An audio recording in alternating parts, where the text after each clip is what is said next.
Anong mensahe ang kailangang marinig ng mga Aries mula December 8 to 14, 2024? Pwedeng nangyayari na to o mangyayari pa lang. Kung hindi man para sa inyo itong magiging reading, di baka para sa someone na malapit sa inyo, sa someone na kakilala nyo mismo. Baka may lumabas na gender mamaya, gawin nyo na ng energy. Masculine at feminine energy. Pwede rin naman na huwag nyo na pansinin ang gender. Hindi ko masasabi kung anong magiging reading, kung positive ba o negative. Depende sa kung anong mag-pick up po energy. Walang masama kung papanoorin ang Sun, Moon at Rising Sign kasi bakalin man sa mga yun ay mag-resonate na sa sitwasyon nyo.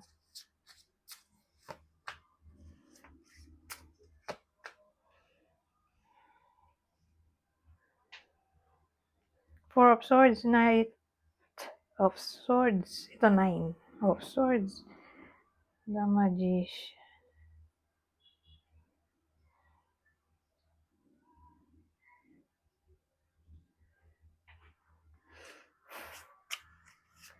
Ano tong Nine of Swords?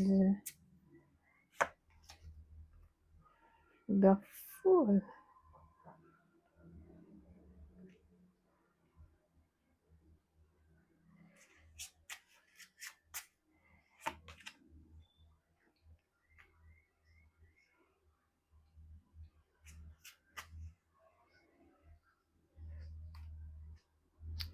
Ang hirap naman. Hindi ko makikita yung mga cards.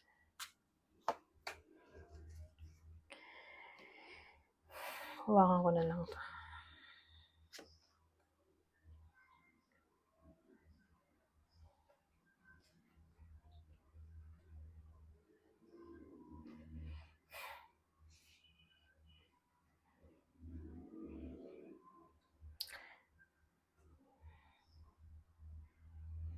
Kaya to. Kasi sabihin natin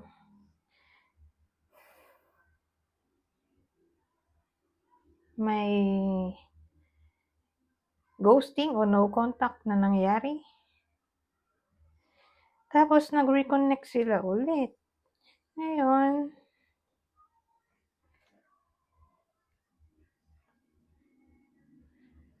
nung nag-start sila mag-reconnect, natakot.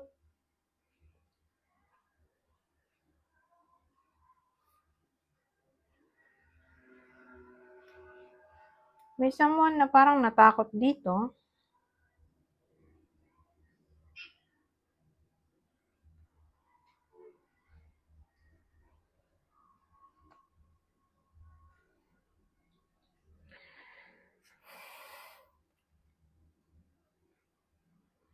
Kasi may pinagsasabay.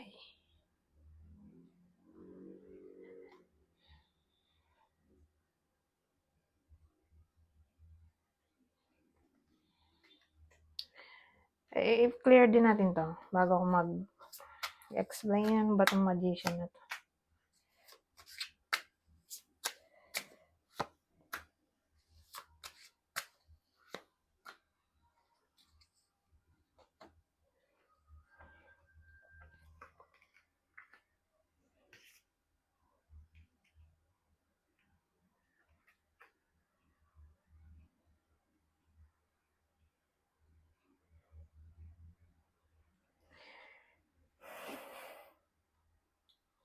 So, ang dating sa akin, yung natakot,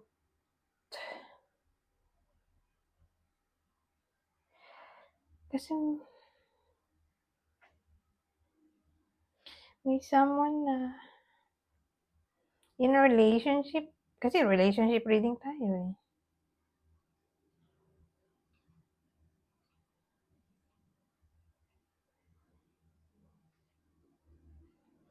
Natakot siya na baka may iba pang kinakausap yung person dito, person niya. Ngayon, inalam ko tong magician, ano ba yan?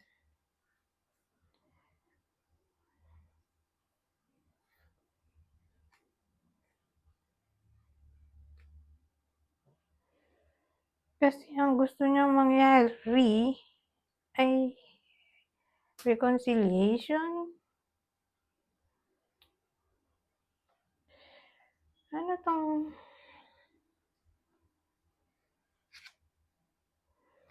Two of Pentacles, i-clarify natin 'yun. Natatakot siya.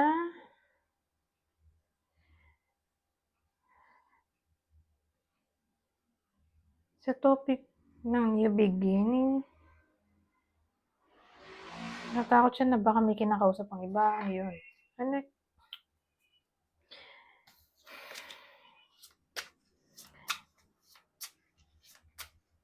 kinakausap ang iba.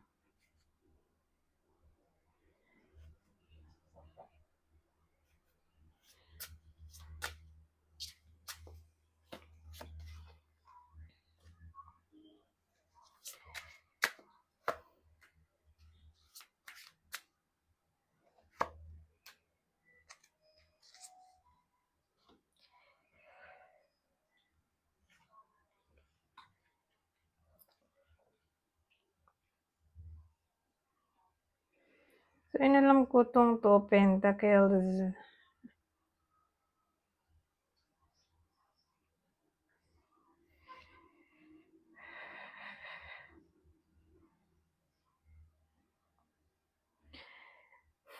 Natatakot yung babae siguro na yung person niyang lalaki. So, gawin niyo na lang masculine at feminine energy. Okay? Depende sa sitwasyon niyo. Pero ganun nga, yung lalaki yung masculine at yung babae yung feminine.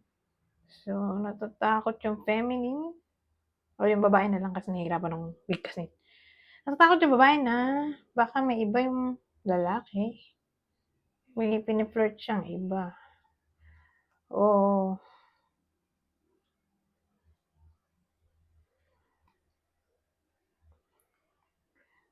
may someone else na siya.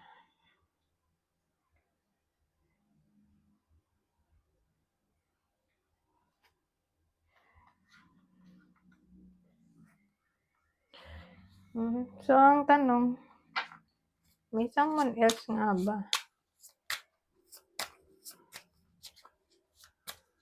Totoo ba yung hinala?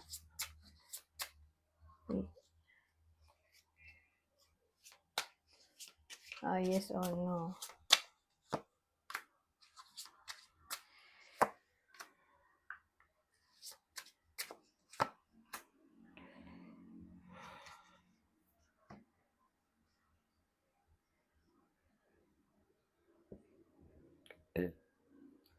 Mukhang totoo yung hinala, oh. Yan, dito yung The Lovers, eh. Pero nandito rin yung Four of Cups. Parang dating kasi present pa rin tong someone else. Pero ayaw na nung lalaki.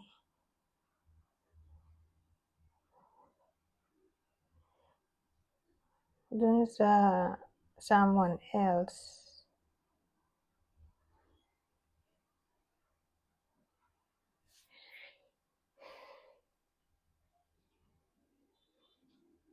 Ayaw na pero sila pa rin.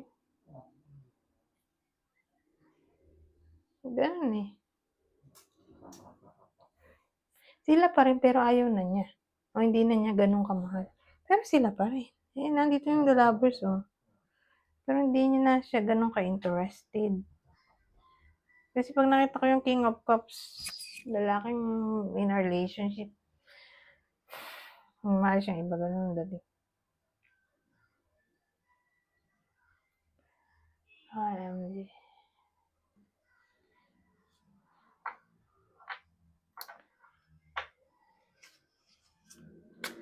So, ano kaya ang future ng connection na to? Grabe, ang dami kong nakuhang cards.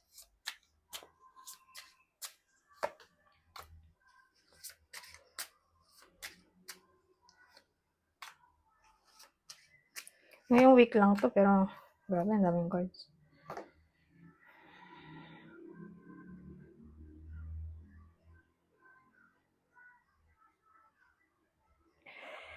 Well, maganda rin naman yung kinalabasan. Buti na lang. Happy ending.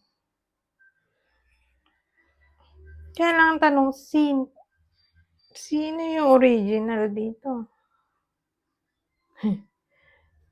Oh my God.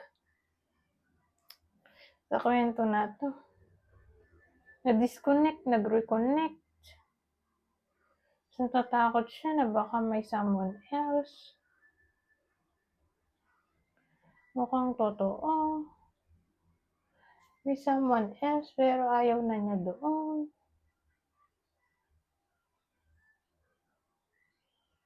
Diba? Tapos, yung someone dito, yung babae o feminine energy, gusto niya pa magkabalikan sila. Nagbalik naman yung lalaki o masculine energy, kaya lang nga may sabit. Ayan ang future niyan.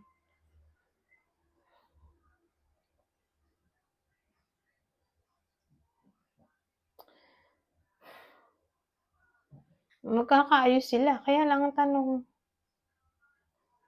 paano yung isa?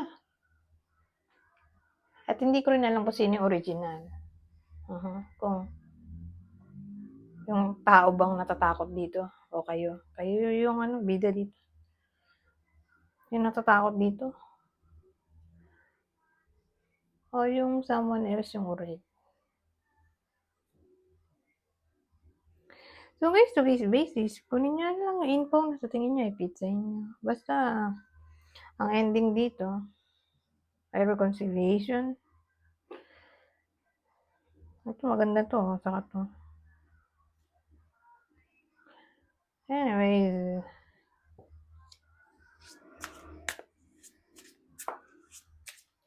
malaki chance na iiwan ng lalaki yung partner niya ngayon. So, parang third party. Kaya na nga, hindi natin masabi kung sino yung third party, sino yung ori. Anyways, kuha na lang tayo ng ibang information. Ito, iba na to. Hindi na to dikit. Ay!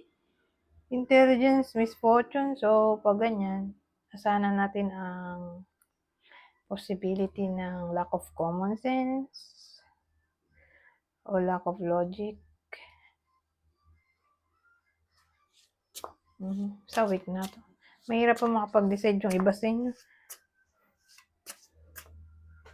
O magfe-fail ang decision.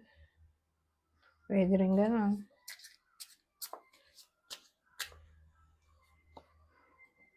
Pero ngayong week lang naman to eh. Sabihin natin may pinoprocess yung iba sa inyo na litigation o any form ng paglilitis sa court.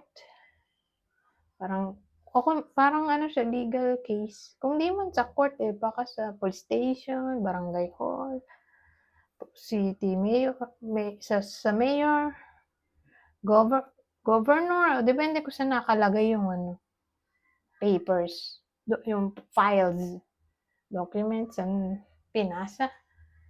Kasi more like, parang legal matters o case. So, kung may nilalakad na file o case, iba sa inyo, mukhang magkakaberya o sabihin natin mangyayari pa lang, magkakaberya. Kung na-process na at naghihintay na lang ng outcome, baka di pa yung ma-process ngayong week, hindi pa dumating yung outcome, kasi may delay. Baka ma-reschedule.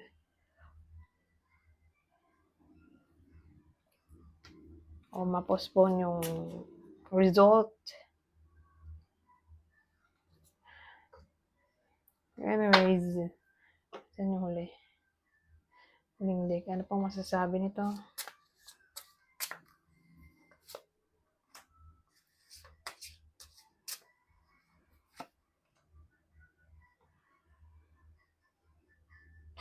Ano yung commune with ghosts? SAS.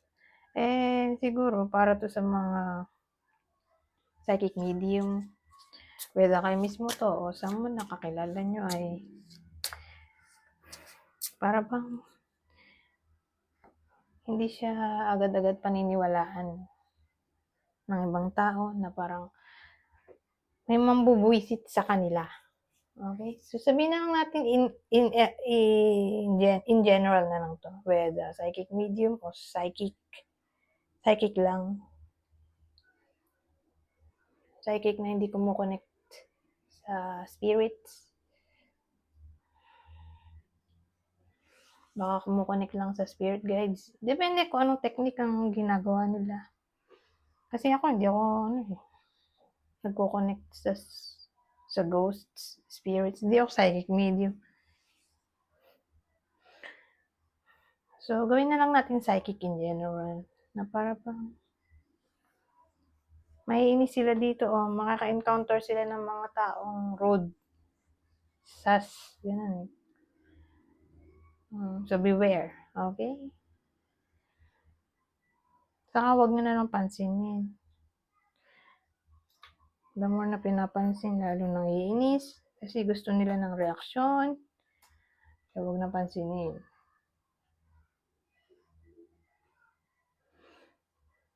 Parang ano sila eh.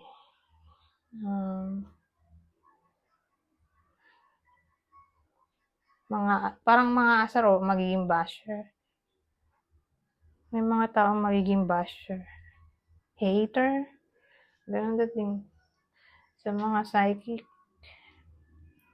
So, weak na to. Kung Aries. Psychic na Aries. Anyways, hanggang dito na lang. Goodbye.